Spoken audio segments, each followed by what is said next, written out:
نبی کریم علیہ السلام نے فرمایا، بخاری مسلم ہے، فرمایا 7 ہلاک کرنے والی چیزوں سے بچنا، اگر ان میں تم چلے گئے تو ہلاک ہو جاؤ گے۔ 7 چیزیں ہیں جو تمہیں ہلاک کر دیں۔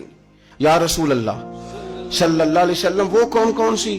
تو حضور نے فرمایا اللہ کے ساتھ شریک نہ کرنا، ہلاک ہو جاؤ گے۔ دوسرا نبی پاک صلی اللہ علیہ وسلم نے فرمایا جادو نہ کرنا، ہلاک ہو جاؤ گے، ہلاک۔ اور یار جسے حضور فرما رہے ہیں ہلاک ہو جائے گا، وہ بچے گا؟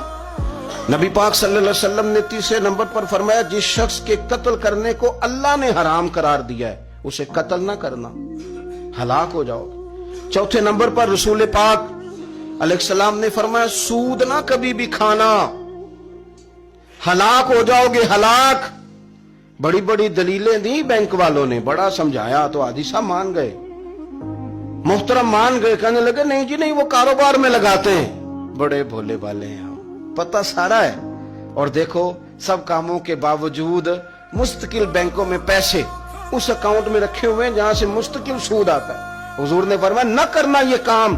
تو کہتے ہیں میں سود پہ پیسے لے کے کاروبار چمکاؤں گا، تیرے نبی پاک نے تو فرمایا تو ہلاک ہو جائے گا۔ تو کہتا ہے میں میل لگاؤں گا، حضور نے تو فرمایا ہلاکت ہے۔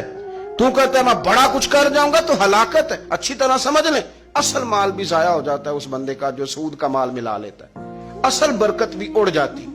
اور میرے نبی پاک صلی اللہ علیہ وسلم نے 5ویں نمبر پہ فرمایا یتیم کا مال نہ کھانا، ہلاک ہو جاؤ گے۔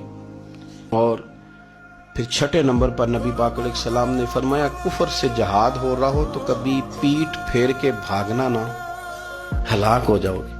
اور 7ویں نمبر پر اللہ کے رسول نے فرمایا بے قصور اور بے گناہ عورت پر تہمت نہ لگانا، بلا وجہ بہو کے کھاتے نہ کچھ ڈال دینا۔ یہ 7 وہ چیزیں ہیں جو ہلاک کر دیں گے۔